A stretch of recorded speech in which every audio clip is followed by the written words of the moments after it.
Welcome everyone and to the 2023 IFMBE Clinical Engineering Division webinar series. My name is Samantha Alvarado and I will be your moderator for today's webinar entitled Women in Clinical Engineering. So before starting with the webinar, let me introduce you the topic. To start,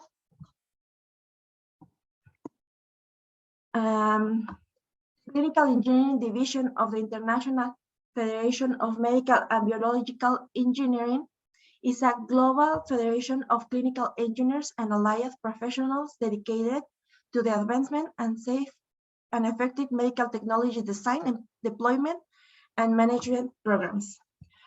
To enhance clinical engineering worldwide, CED has created a collaboration network around the world for continuous work.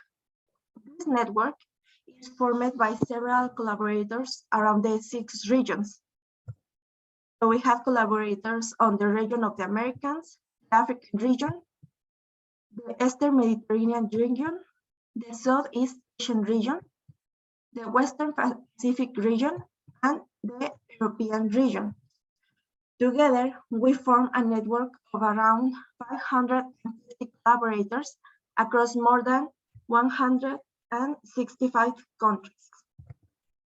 In this graphic, you can observe the proportion of female and male collaborators among the 6 regions. Here, we can appreciate that an important amount of women are part of our collaborators network, but we want these numbers to keep growing. So to encourage women representation, this year CED has created the Women in Clinical Engineering project. This project, the WISE project, has the aim to make visible the work of women in clinical engineering field through the opening of spaces for the diffusion and exchange of ideas, not only to acknowledge, but to be aware of the participation of our clinical engineer female colleagues and its impact. With these objectives in mind, CED has developed 2 activities so far. The first call for case studies and stories, and the WISE repository. This call was created to document evidence of success stories or lessons learned from our college.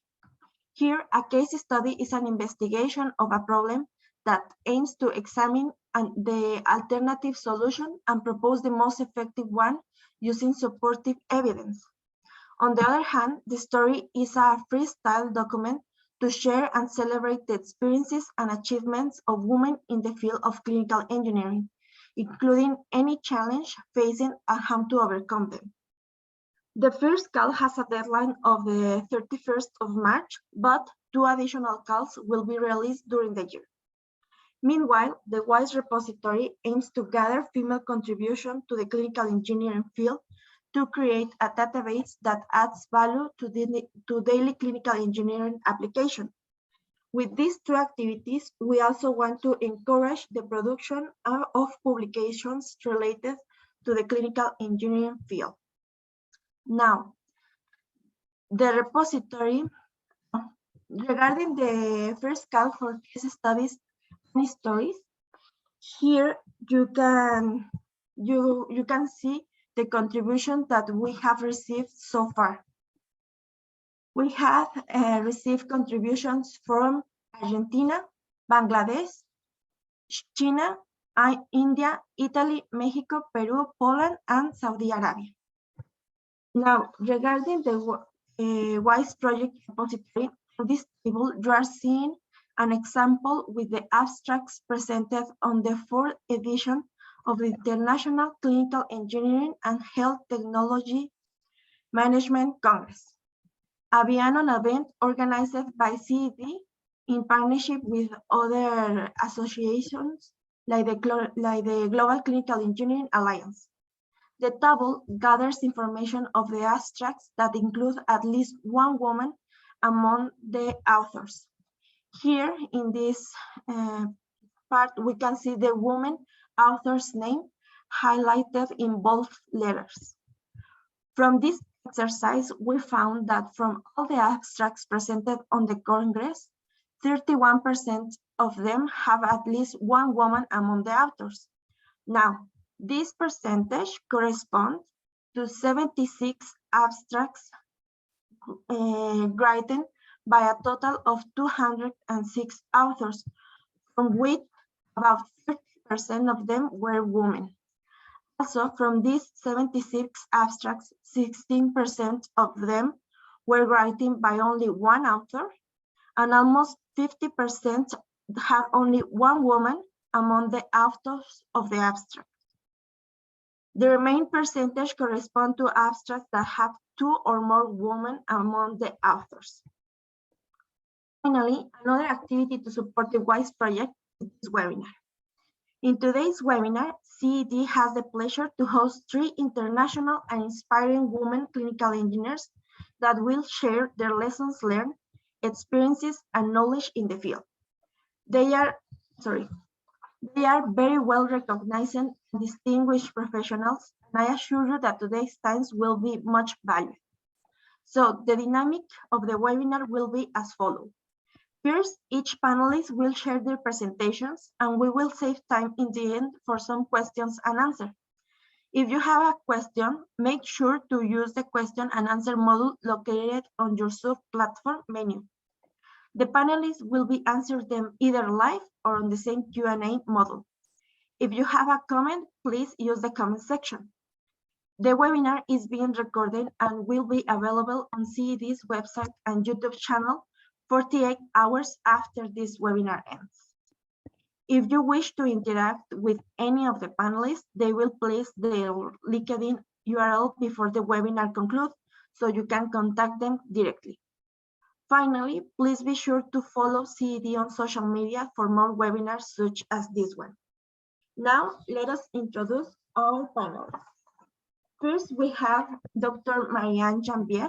She's a certified clinical engineer that works at the Children's Hospital of Eastern Ontario in Ottawa, Canada. She's a licensed professional engineer in the province of Ontario and Quebec. In 2022, she was awarded with the Outstanding Canadian Biomedical Engineer, and in 2017, she was awarded the Early Career Achievement Award by the Canadian Medical and Biological Engineering Society. She is a member of the American College of Clinical Engineers. Dr. Janvier is the past chair of the Canadian Board of Examiners for Clinical Engineering Certification. She is also the chair of Bilingual Affairs Committee in the Canadian Medical and Biological Engineering Society, which is Canada's principal society for engineering in medicine and biology. Dr. Janvier is as well the North America Regional Group representative for the Council of Societies and the co-chair for Women in Biomedical Engineering in the IFMBE. She has a PhD in Biomedical Engineering from the University of Montreal Polytechnic. She also holds a degree from Electrical Engineering from the University of Ottawa, where she graduates with honors as summa cum laude. She is part-time profession at the University of Ottawa for undergraduates and graduates in biomedical engineering program. She is also an adjunct research professor at Carleton University and the Ottawa University in the Department of Systems and Computer Engineering and the Department of Mechanical Engineering, respectively. In her spare time, she always looks for ways to help developing countries in equipment donation. So, Dr. Marie-Ange Janvier, welcome. Thank you for being here. Thank you for having me. I'm going to start sharing my screen. I'm going to share the screen, which I think is going to work this time. Okay. Okay, and I'm going to put, oops. I'm just trying to find my pointer. Okay. Can you see my full screen? No. No? No. Okay. Let's try again, full screen. Can you see my full screen? We are seeing your email. Oh, okay, that's not what I want to do. Okay. Yeah, stop share, new share. Okay, share again. And then, can you see my full screen? Yes. Yes. We are seeing the presentation, but with the PowerPoint platform. It's okay. I'll go. I'll avoid the technical problems. So my name is Marie-Ange Janvier, and I'm from the Children's Hospital of Eastern Ontario as specified, and I am associated to the University of Ottawa and Carleton University, and I am part of the Canadian Medical Engineering Society. Today my talk is going to be Women in Clinical Engineering in Canada. So Canada is a big country. It's actually the second largest country in the world after Russia, and it's just a little bit bigger than the United States, which are our neighbors. In this picture here, you see all the different provinces. Over here, where you see the star is the capital region where I'm located in Ottawa. So Canada has 10 provinces and 3 northern territories that are outlined here. And we have a population of 40 million people and a surface area of about 10 million kilometers. Our density of population is about 3.8 inhabitants per kilometer square. And our healthcare, which is very important, is a publicly funded system, and it is administered by different provinces. And that is why you would see a different structure of clinical engineering across the provinces. A little bit of benefits because, oh yes, I forgot to mention, our affiliate society to IFMBE is the Canadian Medical and Biomedical Engineering Society. And basically we have 4 women executives out of 14, which represent a percentage of 30% of women into that society. The benefits for women working in Canada and families is that we have maternity parental leave. It's actually a paid leave program that offers to parents or people that have a newborn and newly adopted child a standard parental leave, which can be 12 months, or the maximum can be extended to 18 months. We have employment insurance benefits, and the employer can top it off with a supplement. We also have in Ontario, the province I'm residing in, a childcare benefit. And through that, basically parents of children that are enrolled can be enrolled in qualifying daycare facility. They're able to get by 2025, $10 a day for childcare. About 92% of the childcare sites are adopting the system. Quebec has a similar childcare benefit program. And we have also a federal childcare benefit, which is basically varying according to age, number, and children. We have marital status for family net income.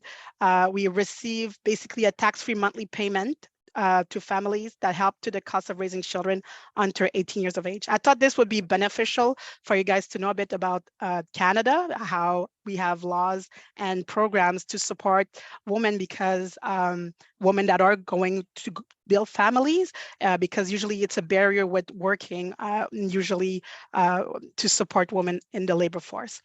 Other statistics in Canada, so the area I work in, we have at CHIO, the Children's Hospital of Ontario, 25 years ago, there was no female engineer. Now, currently in 2023, 5 out of 5 of the clinical engineers at CHIO, the hospital I'm working with, are women, and 100% of them are licensed. Professional engineers are going towards to the engineering track, engineering and training track. Another interesting fact is in 2011, women represented in Canada 39% of university of STEM degrees holders aged between 25 and 34. 41% of them were immigrant women. And in 2016, in Ontario, the province I reside, there was about 20% women enrolled in STEM, and less than 14% of them were enrolled in mechanical, software, and computer engineering, which are the normal pathways to enter the biomedical engineering education.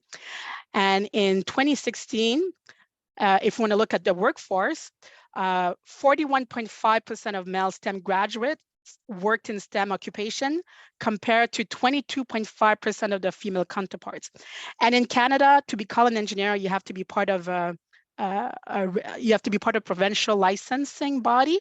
So there were 42,305 women who are engineering members of the licensing bodies of engineering, which represent in the nation about 13.9% of total membership in 2019. So there's a lot of stats and a lot of we are afraid that there's not much women, but there's good news because in the University of British Columbia in 2019, the female enrollment rate was 49.9%, which makes biomedical engineering program close to the faculty part 50-50 par with men. So which means this year, 2023, this graduating class would be in par to par with the man counterpart. So a little bit, these are just some statistics to give you about how biomedical engineering, clinical engineering is in Canada. So now let me specify more about the area where I work. The Children's Hospital of East Ontario and CHEO. We use a hospital side funding model. We have a regional program that brings in revenue where we have 23 different hospitals across the region. We service the northeast part of Ontario and some cases of Quebec.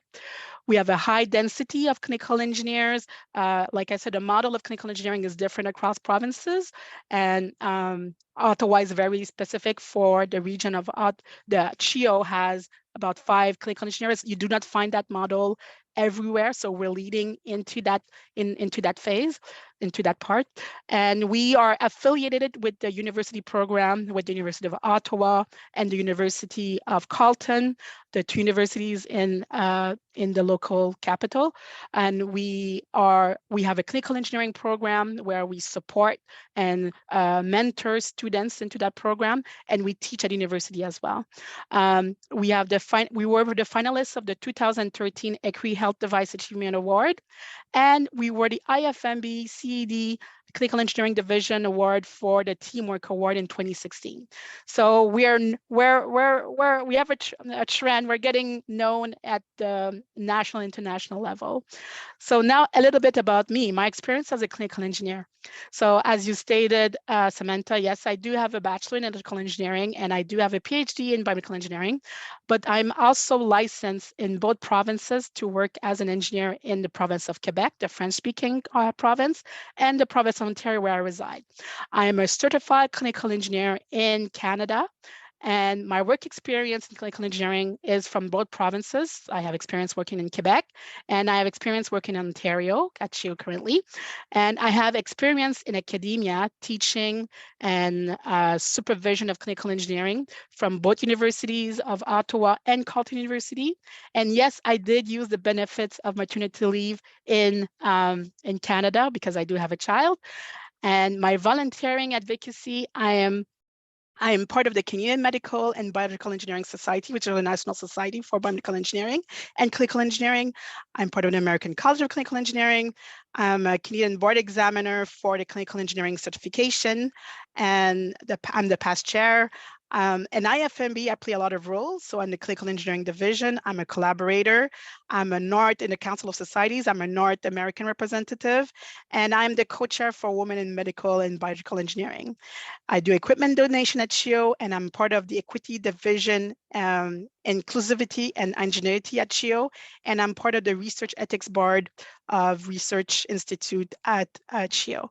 So I'm involved. I'm very involved.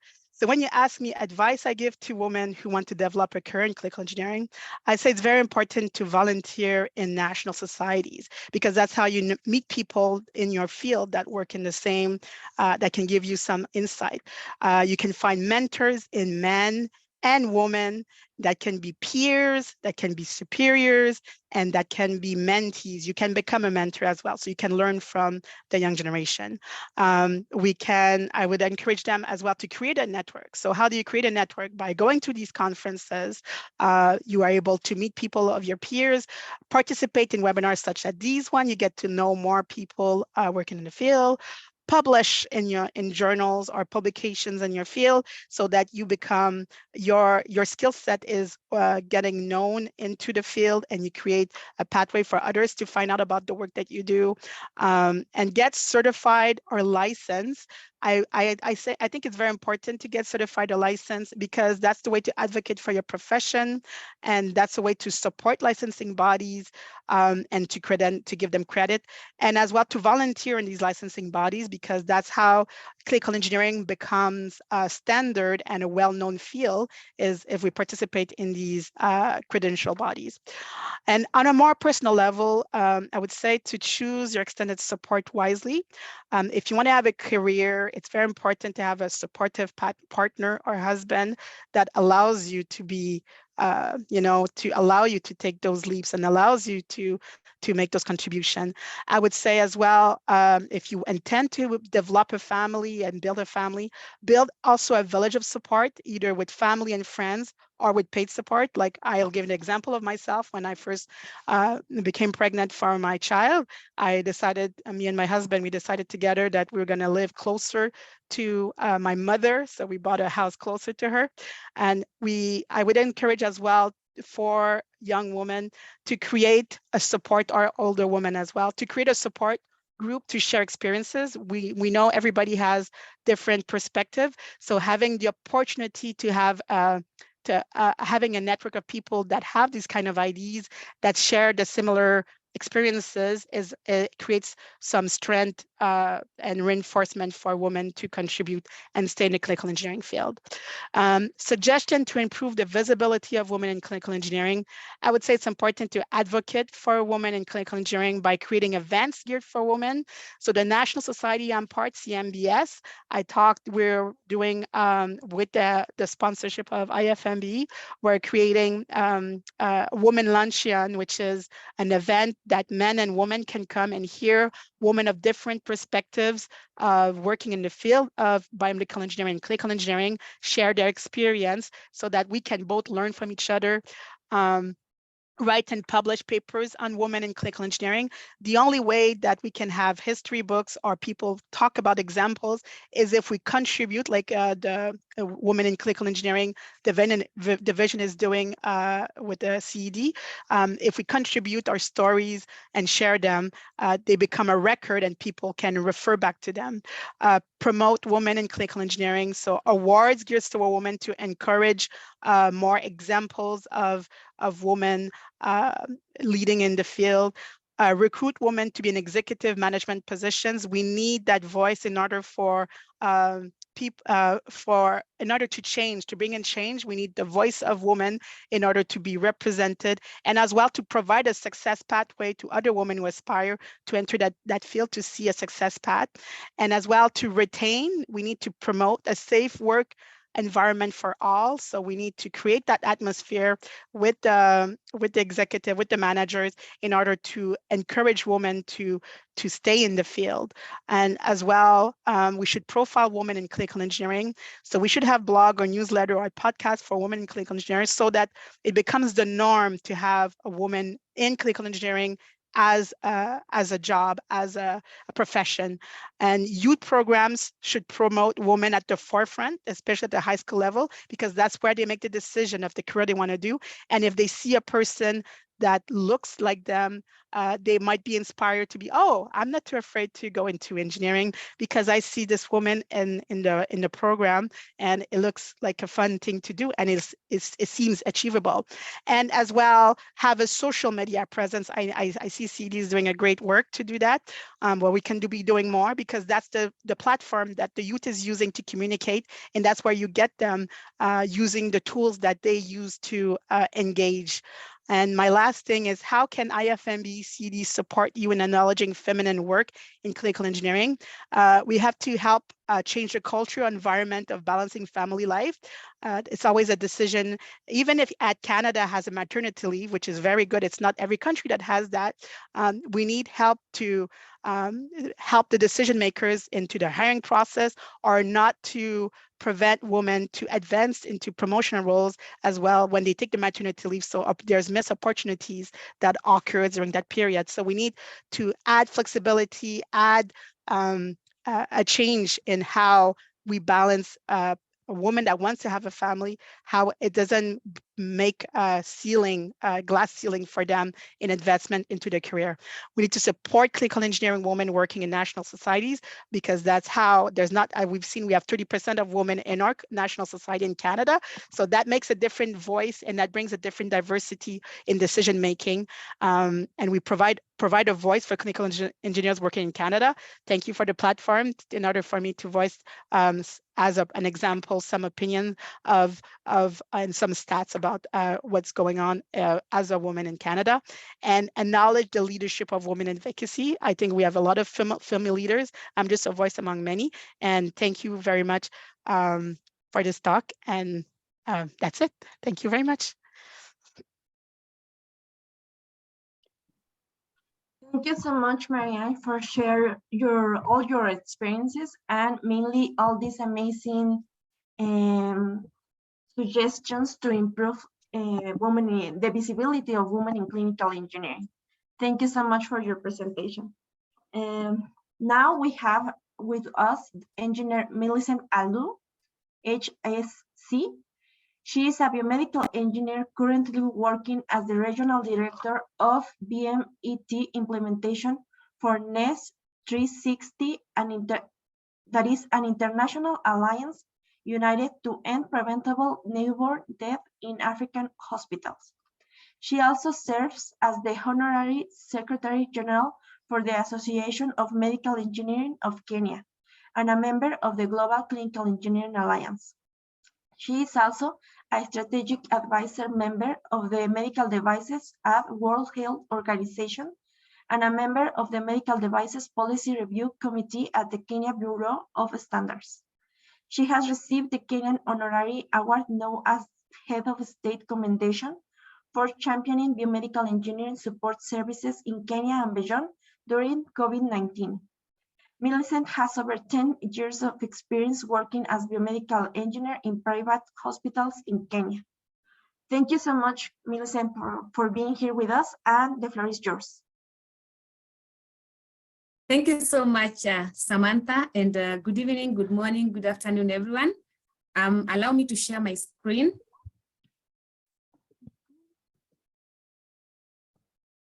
There you go. Are you able to see my screen? Yes. Yes. Great.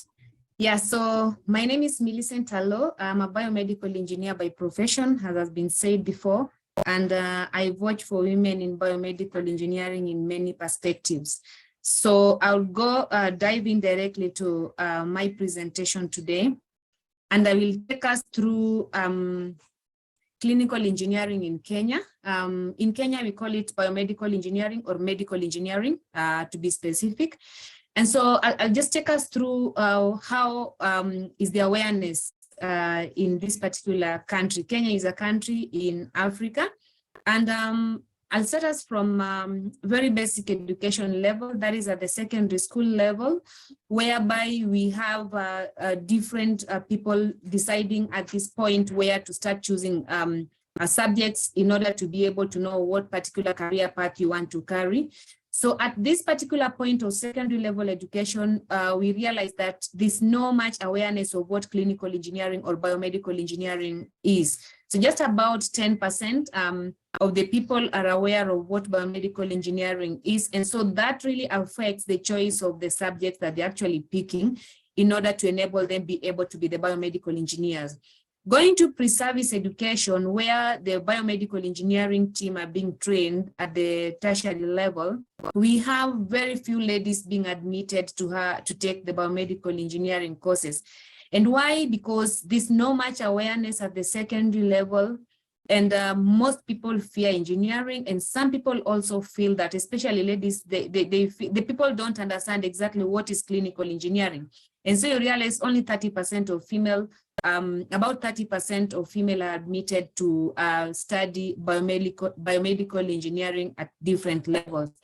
Going to employment, most of the facilities, you'll realize that they are male-dominated facilities, whereby only around 10% female are employed to be part of the engineering department, and most of biomedical engineering. Looking at the engineering workshops, that is the working environment, you realize that they are not very female friendly. I'm assuming that I'm a woman and I'm breastfeeding at that time when I'm working. They don't have facilities to enable women to be able to have good working space and good working environment. And so there's quite a bit that is needed to be done in clinical engineering for women in order for us to reach that level, which is required, the standard level, which is required for us to be able, to offer the right services that are required. So the area of need that I was able to identify: research, invention, education, and awareness and mentorship. So having looked at this scope in Kenya, we have quite a bit of work to do in awareness creation, just to make people understand what exactly is the clinical engineering and are women, what exactly are women supposed to do. So in Kenya, we've been able to do quite a number of activities to support the awareness in support of women in biomedical engineering. And some of the activities that we've been able to do, I know all of us are aware that June 23rd of every year, we celebrate a day of women in engineering, women in engineering. However, in Kenya, we decided to have this, to celebrate this as women in biomedical engineering specifically. As the rest of the world celebrates women in engineering, we celebrate women in biomedical engineering. And so we started it in the year 2021, where we recorded a total of over, around 110 participants of women who came from all over the country, from all the 47 counties. And it was attended by very senior people in the government, one of them including the Director General. We had different CEOs, the CEO from one of the private hospitals, the CEO of GE Healthcare, which I know most of you are aware, the Kenyan CEO, and other people were able to attend the same. As you can see, we also donned on our attire just to show people that, look, we also exist and we are also in this particular career. On top of that, we continued with the same advocacy, awareness creation in the year 2022, and we had the same particular event. And during this particular time, women are able to share what they've been able to go through, what they have been through, the kind of work environments, the different challenges they are facing. And we're able to connect people with different mentors to be able to support them in their careers, even as they move on. And we try our level best to bring in as many senior people in government as possible to be able to ensure that women in biomedical engineering is recognized. Looking at my experience, when I was admitted to undertake my diploma in biomedical engineering, we were 37 students. Out of 37 students, we were only 7 ladies in that class. Out of 7, 4 ladies dropped out of the course, and we remained 23 students with 3 ladies finishing. We remained 30 out of 7, 4 dropped out, and you can see we were only 3 ladies who were able to finish. When I was doing my undergraduate in biomedical engineering, we were 23 students in a class and only 3 were ladies. So you can actually see from the training level that there are very few women who are actually admitted to do this. Coming to my experience in the job search, of course, I applied for as many jobs as I could. And during the interview, you realize that only 10% of women are called for interview, probably because of stereotyping. And so not as many women get to the interview table. And some are disqualified because of gender. I remember one of the facilities disqualified when I got a call later on, and I was told, we are sorry, you performed so well, but we cannot hire you because we needed a man to work in this particular facility in this department. And I felt really bad that I was disqualified for my gender. Looking at employment, I've really had to strain a lot to prove myself that I'm actually able to be a biomedical engineer and able to do what other men are able to do. To an extent of, you really have to work hard to prove yourself, and doing even an extra work. I would work during weekends, at a free course, just to show, look, I'm able to do it, that I could even get promotion to different levels that I've been able to go through. And so going to advocacy, currently I'm on an advocacy mission to be able to support women in biomedical engineering. And one of the things that you're going to see as I finish my slides will be a soft launch of African Women in Biomedical Engineering Alliance. Why? Because I realized that in Africa is where we really have a lot of stereotyping, and people haven't embraced the fact that women can actually be able to perform so well in biomedical engineering. And so that is my experience bit. Coming to the bits of advice that I can give women that are currently in the field, and even those ones who are aspiring to join, and young people who have just joined. All of us, we need to strive for excellence. I mean, if you can strive for excellence, I know nothing comes easy, but it will be all there. One time you'll be there. I know my colleague had said we need to join support groups, and I also reiterate the same, join the support groups, and that includes the professional associations in your country. It also includes different regulatory bodies. Let's join and support the activities that are going on there. We need to read a lot of success stories that women in different capacities have been able to do, especially in biomedical engineering. It's important to get a mentor just to be able to show you exactly how and how to handle different challenges in the field. And quite a bit, you need to learn to share with peers and be confident in what you're doing. I think some of the things that have really helped me in my career is confidence. And always know that we can always do better the same way men can do, and even better than them. How can we improve the visibility of women in biomed or in clinical engineering? Number one thing that I've actually said that I'm on the mission to do this advocacy. We need to do it at both global level and regional or national level. That if all women can actually come out and showcase what they're capable of doing in clinical engineering field, I believe and trust that this field is gonna change. We need to do quite a lot of mentorship at the pre-service level where the people are being trained, and even in service. The young women, the old women in clinical engineering are supposed to hold the hands of the young women in clinical engineering and be able to mentor and support. And finally, we need to support and fight the gap. By fighting the gap, I mean, we need to have quite a number of the women C groups, clinical engineering groups, and even support the existing clinical engineering groups. That is the gap that I really feel that we really need to fight so that women can be there on the discussion table. Now, how can IFMBE acknowledge this? Now, what we have been able to do is we have been able to, participate in the International Women in Engineering Day. And as I said earlier, we normally do it as Women in Biomedical Engineering Day.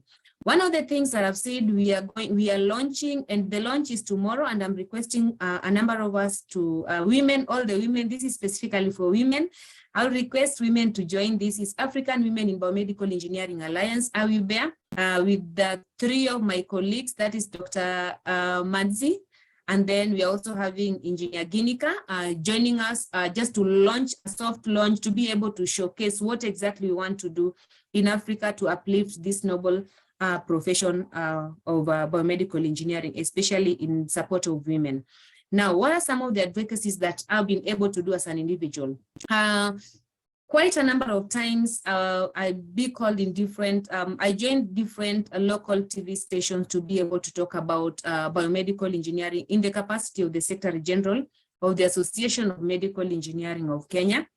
During the COVID-19, as it was read earlier, we were actually in the forefront to fight for better environment for the work of biomedical engineers, women included.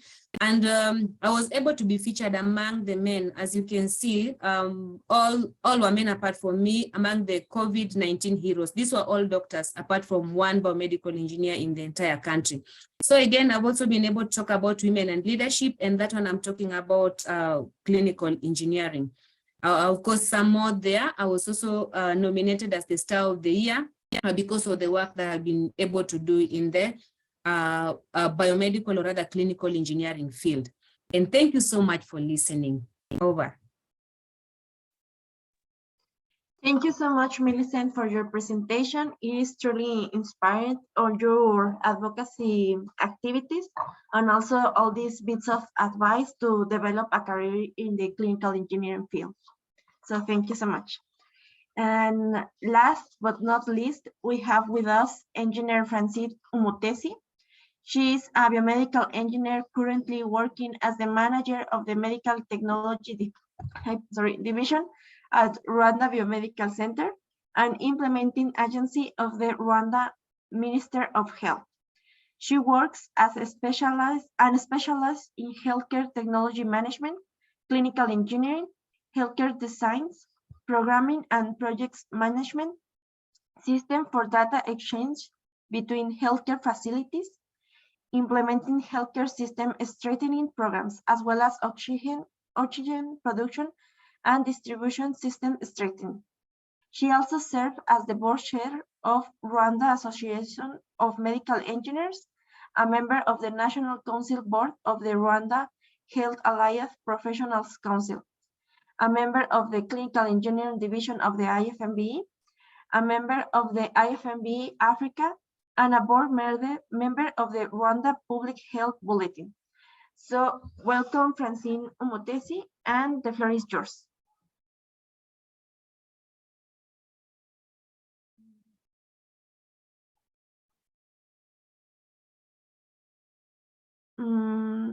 Francine, your mic is muted, so we can hear you.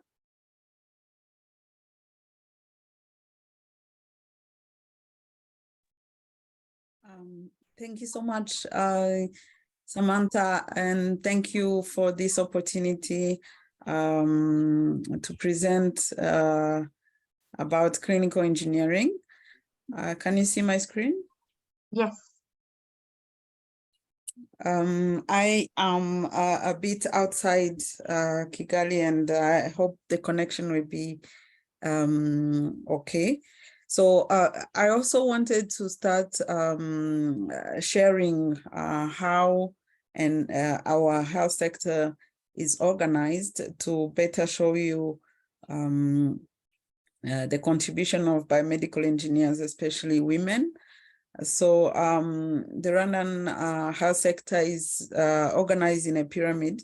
We have at the lowest, at the basic level, villages, community health workers who support households. These contribute in house-to-house information giving or healthcare support to old or sick people. We do have health posts installed in different cells, health centers at each sector. Then, as you can see, 90% of the disease burden is concentrated in these facilities, at this level. District hospitals, provincial hospitals, these are referral channels to go to teaching and referral hospitals at national level. So the Rwanda Biomedical Center comes in as one of the implementing agencies of the ministry. And we have different programs for implementation, diagnostics and technical, healthcare preparedness, research and clinical trials. And we also contribute to the new industry of vaccine manufacturing coming to Rwanda. So our division is one of the 3 divisions under the Biomedical Services Department. What we do is to ensure sustainable and equitable access to healthcare equipment and infrastructure. And we do this by using a team of biomedical engineers, electromechanical engineers, architects, infrastructure engineers, to ensure that not only the infrastructure are implemented correctly, but also the equipment that are installed are up to are of quality and efficient. So about women in Rwanda, women in clinical engineering. If I can say overall in the last 10 years, before 10 years, the clinical engineering field was almost non-existent. And number of women was null. Everybody, all the people working in hospitals were men. So I joined Rwanda Biomedical Center in 2018. We're still less than 10 in this field.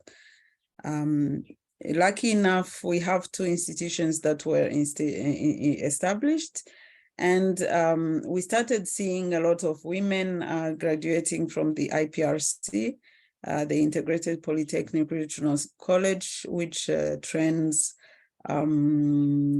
technicians on medical equipment maintenance and repairs. So these lovely women that you see on your right are some of them. They graduated in 2020, 2021, and they are now they now have been appointed in hospitals, in different hospitals to work. And the first engineers to graduate from Center of Excellence did their internship in RBC in 2022. So most of them are performing very well. As you can see, we also have robots that helped during COVID. One of our biomedical engineers is the one helping to program it, to give it instructions. We are in both HTM jobs, healthcare technology management. We do in positions at the ministry, at RBC, in different institutions connected to medical equipment management, such as the Rwanda FDA, Rwanda Standard Boards, and others. And in hospitals, of course, a lot of medical equipment technologists work from there. About 45% are now working in hospitals, and they are increasing the numbers. As for me, when I finished my studies in Poland, I was directly recruited by RBC. I started working as a healthcare infrastructure and equipment specialist, giving advice or supporting hospitals for planning, procuring, installing, and also safely use of medical equipment. And later on, I was appointed by cabinet to be the manager of medical equipment, medical infrastructure and technology division.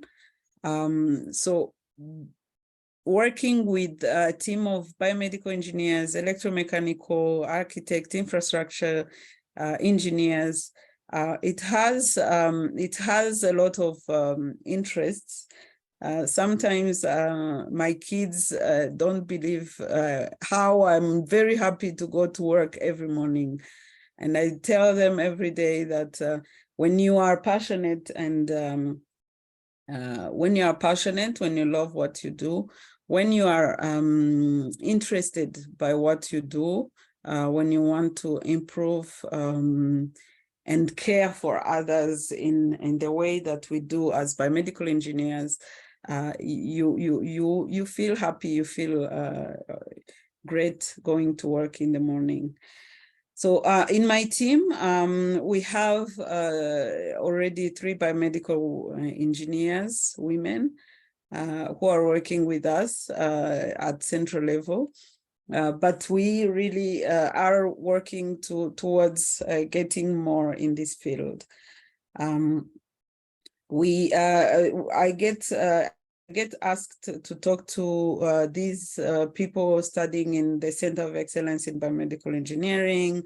I went once and I was speaking about different duties, different activities that awaits them when they graduate.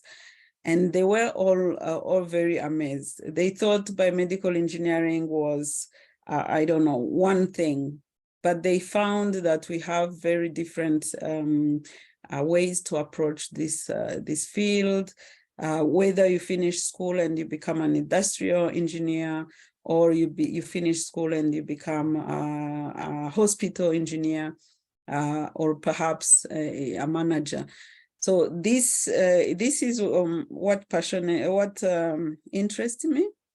It's my passion, and I think some of the achievements that we've managed to reach in Rwanda are the fact that biomedical engineers now and technologists have been added to healthcare professionals who are nominated by the Ministry of Health to public hospitals, just like nurses and doctors. So this is a big achievement for us, because before they used to be not organized. The industry was not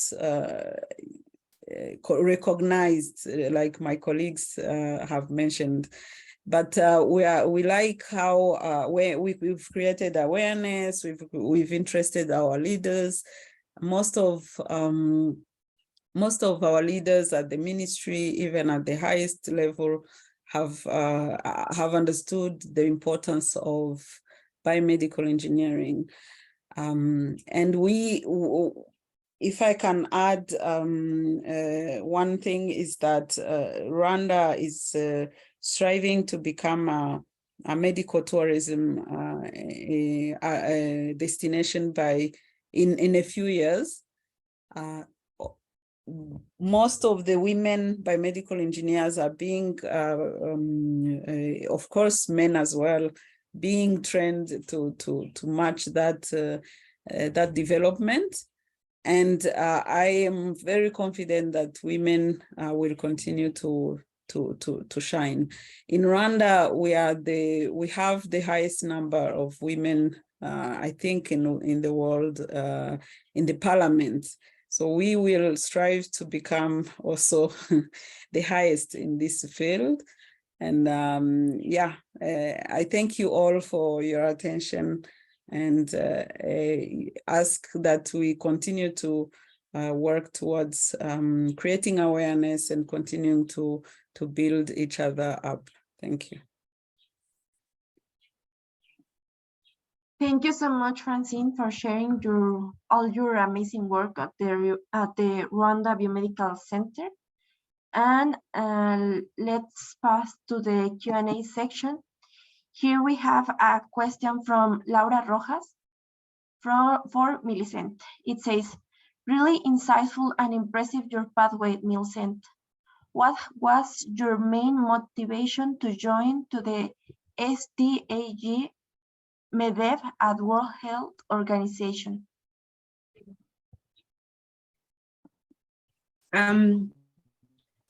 Thank you so much. So the main motivation to join the STAG at the WHO is basically to give back to the community, to be able to give my input, considering the amount of experience that I've had in facilities.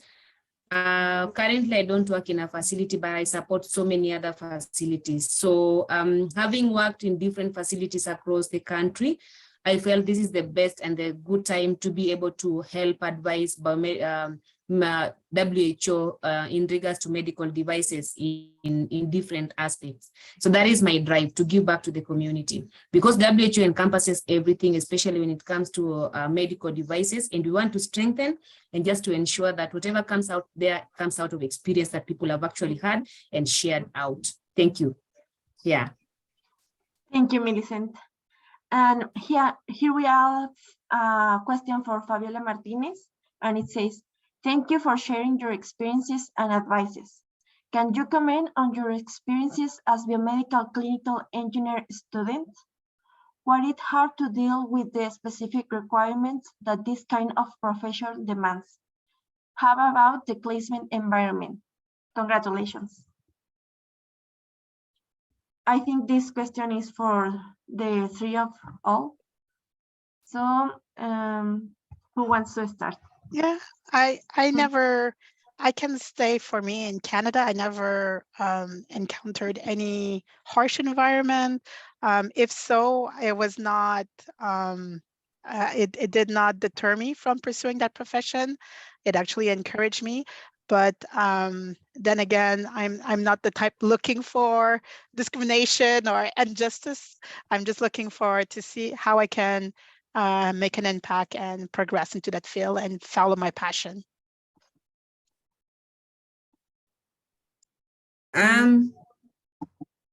Maybe if I can go second. For me, I think the experience as a student, I had the worst experience when I went for my first internship in a facility, which I will not be able to mention.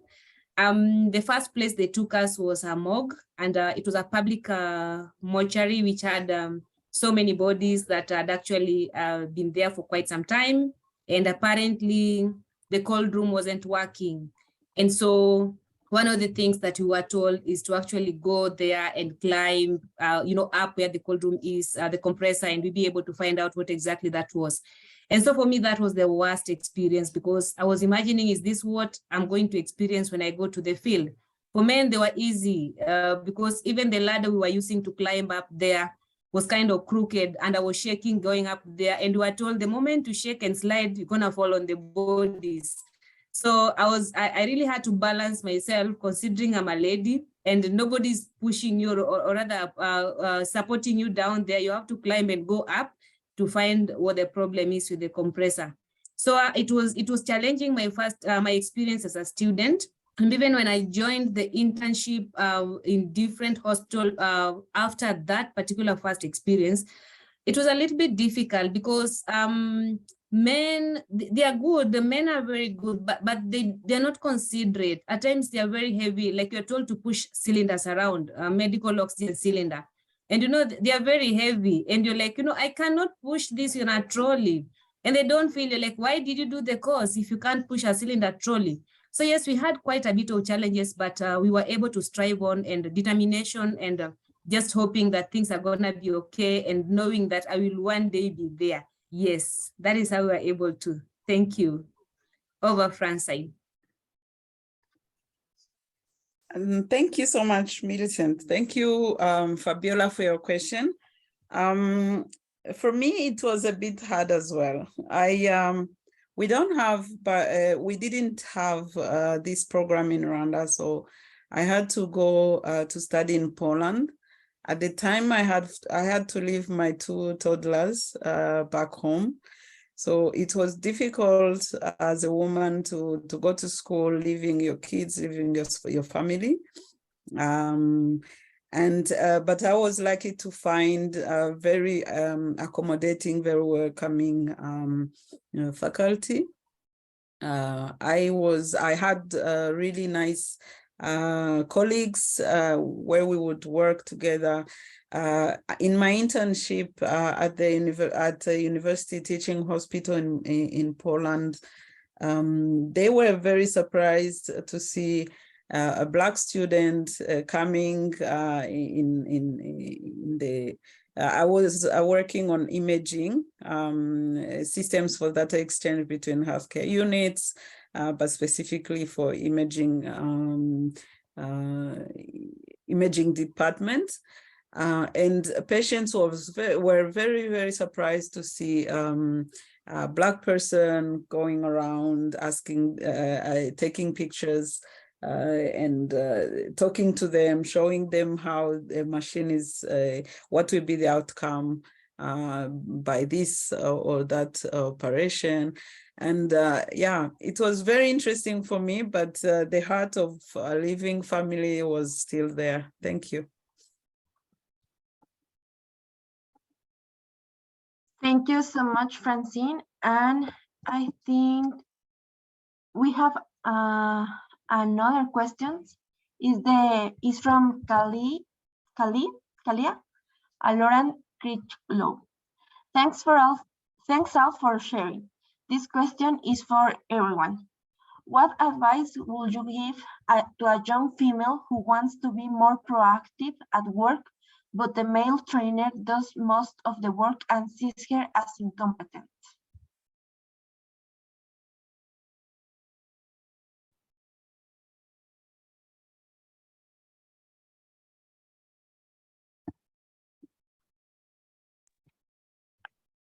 I think Francine should answer that one. I think, or Millicent, yeah, they have more experience in that field.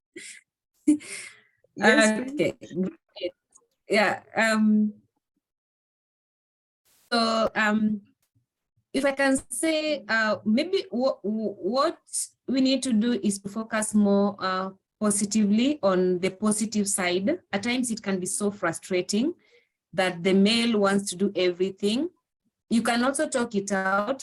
Let's learn to voice out, because without voicing, probably they're doing it without even noticing that they're doing too much. Maybe they're overprotective, they're just being men, and they want really to do much that you don't do a lot. But it's important to voice out and say, hey, I'm here, I really need to learn, I want to work, and I want also to do what you're doing. So please give me an opportunity to make mistakes. It's good to make mistakes and learn from them, and use that as an experience to mentor other people. So what I can say is voice out and let them know that this is your feeling, because at times I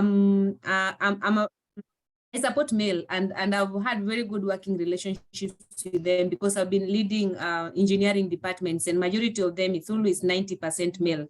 But they are times very insensitive to the feelings of what women are. And so you really need to voice out and tell them, hey, look, this is what I'm feeling, and I need to do A, B, C, D. Just be confident and voice out. Yeah, over. Thank you. If I may also comment a bit on that, I definitely agree with Millicent approach, talking to them. We had an experience, not to me, but two women were working during COVID, and they both were working pregnant. So 2021, and they had a supervisor who always said, you can't do it, you are pregnant, so you just go to sit down. But this, one of them came to see me complaining, but then I told her, voice your concerns and especially show your worth. If you show that you can do it, then they will not continue to say that. So what they did was to strive to continue to show their worth. And they worked up to one went up to 3 weeks before she delivered, and she came back 1 month after, because she knew how important the job was to care for critically ill. And she's still very, they both are in the field. They are working very hard, and I think that's it. You have to voice your concerns, you have to talk, but also you have to show what you can do. If they see that whatever they are doing, you can do it, and you can even do it better, for sure they respect and help you instead. Thank you. Thank you. Just a minute sharing of my experience on that. I remember my first job in one of the hospitals when I was working as a biomedical engineering technologist. I went to theater. I was called that electrosurgical unit was not working, and there was a patient on the table. And when I went, I gowned up, I donned up very fast, and I got in. And I found the surgeon, and they were like, we wanted a biomedical engineer. I said, oh, I'm the one. No, we wanted the biomedical engineer who is working in this hospital. Are you a nurse? I said, no, I'm not a nurse, I'm a biomedical engineer. And to cut the long story short, they showed me the machine, and I asked them what the problem is. They told me, you're a biomedical engineer, figure out what the problem is. You see the attitude. They are not even able to tell me the machine is not able to do 1, 2, 3. But I was able to ascertain what exactly the problem was, and I sorted it out. And through that proving that I'm able to do, I gained trust in them. And the next time I was called, they were like, that lady who is a woman biomedical engineer is the one you want, because she sorted us very fast last time you called her. So yes, just prove yourself that you are able to do, so that they can be able to give you the works that are available. Thank you. Thank you, Millicent and Francine, for sharing your thoughts regarding this question. We have a comment from Baterdene Miatab that says, thank you, ladies, for sharing your experiences and inspiring advices. Congratulations. And finally, we have a question from Varun Kumar that says, in terms radio of percentage of registered female BMA versus percentage of female BMS practicing CE, clinical engineering, how do you feel? I can answer that. Myself, I feel that there's a lot of work to do to retain and encourage women to stay in the clinical engineering field. I just means an advocacy work, like all the panelists, like Francine and Millicent talked about. We have to make sure that they see themselves. We have to make awards. We have to do advocacy. All these events help support women in staying in the field. So that's what I would say. There's a lot of work to be done for advocacy. Thanks. I support the same. I feel there's quite a lot of work, and as male colleagues, Barun, I think we need to hold women's hand and push them in there. I mean, give them an opportunity to also express themselves and be able to be able to be in the space, because most of the time you find they're blocked. They don't even reach the interview table. They don't even reach the negotiation table. So if you can give them space, apart from advocacy, we give them space to express and even to belong, then I believe that this percentage gap is going to be reduced to a very small level. So advocacy and giving our women space is one of the things that I feel that we really need to do to close the gap. Thank you. Thank you for the question. I also think that in Rwanda recently, the Ministry of Health has automated or digitized a platform where all the health professionals can apply for a job in a place where they would like to work, closer to home, or in contrast to the other practice that was that someone have to apply and a person will choose who comes for the interview. So this automation is helping a lot. The system started this year, and we believe that women who have applied for licenses, who are practicing, will be also considered fairly. And this is an achievement, a very good platform that has been established this year to help. But again, women,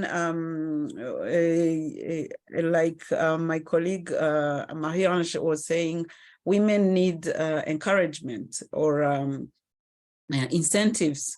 This is something our Ministry of Health also is looking at, incentivizing women, providing a child care or a child entertainment area at work, helping them feel safe and practice without worrying about their families or whether if they get pregnant they will be replaced or something like that. So I really believe that it's also about government engagement or leadership engagement to want to support those workers, especially women, with all the limitations that they face. Thank you. Thank you. We have a comment from Oliver Badu that says, thank you for sharing your experiences as women in clinical engineering. This is so encouraging. Congratulations. And Baron says, thank you. Congratulations to you all. You are doing great.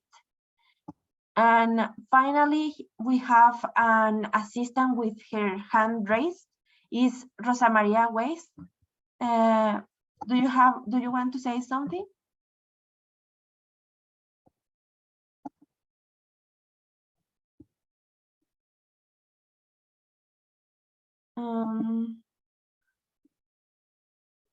Rosa Maria? Okay, it's okay. Yes. Thank you. It's okay. Just thank you to our colleagues. It was a very nice talk. Thank you. And well, we have two more participants with their hand. Is Grace Cajiga?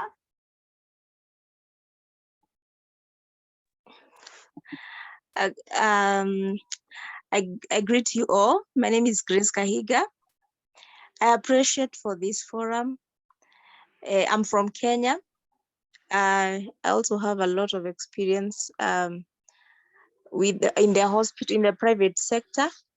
And like Millicent, we have really been discriminated, but we have pushed on.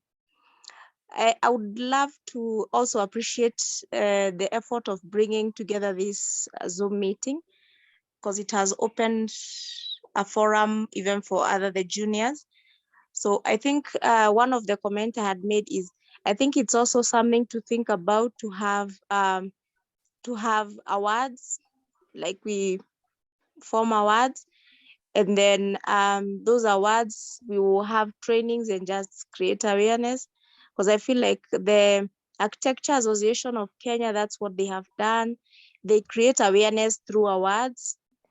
And I think that is something that can take us far, because we incorporate everyone in East Africa, West Africa, and then the internationals. So I think that's a good move. So I also want to comment on the question, not a question. I want to comment on something about the ladies who are coming up. I hope the ones who had joined the forum, it's good to keep encouraging them that they can also start from volunteer and not feel discriminated. But when they love themselves and love what they do, they could volunteer and learn the skill and climb up the ladder. Thank you so much. Thank you so much, Grace, for your comment. And last, we have here the last question from Kavi Parathi that says, congratulations to all of you, my fellow women biomedical engineers. You all are inspiring. Inspiring voice out is the message for the day. My question to all of you is to suggest good practices to improve ourselves in biomedical engineering field. What will be the suggestion to young women biomedical engineers to excel in this male-dominated field?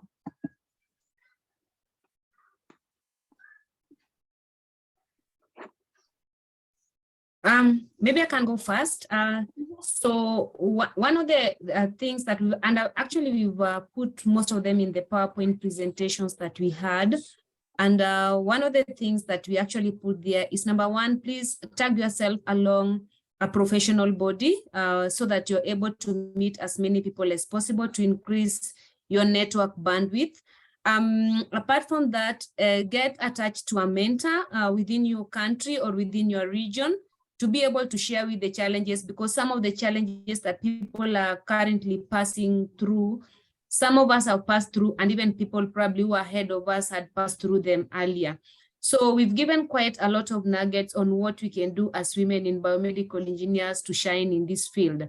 Number two, the last one is support each other. At times, women bite each other. Let's support each other as much as we can so that we can all be able to rise up the ladder. Yeah, I think that's what I can say for now. And one more thing that probably I need to add is let's not, I think at times presentation is also very important. When you're going to work as a biomedical engineer, can you be presentable? But even people can be happy to call you for a meeting. At times you go to some of the workshops and you find, you know, we are dressed like we are going to the market, and not in any bad way, but can we just ensure that We are presentable at the place of work. We are presentable in our skills, and we are presentable all around, so that people can be happy and proud getting tagged along with you in various meetings and committees. If you don't give the outward look the best, then even nobody will actually be able to know what we carry in our brains. So yes, outward look is also very, very important. Over. Thank you. I can add one more item would be to be proactive and to take initiatives. People might know we have a biomedical engineer, we have someone who takes care of our equipment. We will call them when the equipment is broken. But when you take initiatives and you go to them, you explain how things work, you help them in their job, you give them something, some added value. I am sure that most of them will consider you. Here you can be a woman or a man. If you do that, you will be considered as someone who can add value. And young women, mostly they are shy. I encourage them to. I encourage you to take the lead and be proactive. This will also be helpful. Thank you. Thank you. Okay. I echo everything that was said. I think they're wonderful. Yeah. Thank you. Well, thank you to our amazing panelists for sharing their time with us. And thank you all for your assistance and participation on this webinar. And if you have any questions regarding the WISE project or you want to collaborate with us, please write us. And we invite you to follow us on social media to more webinars like this. And that will be all. Thank you so much. Thank you so much, Samantha. Thank you, everyone. Thank you, Samantha. Thank you, everybody. Thank you. Bye. Thank you, everyone. Thank Bye. you, Samantha. Thank you. Bye.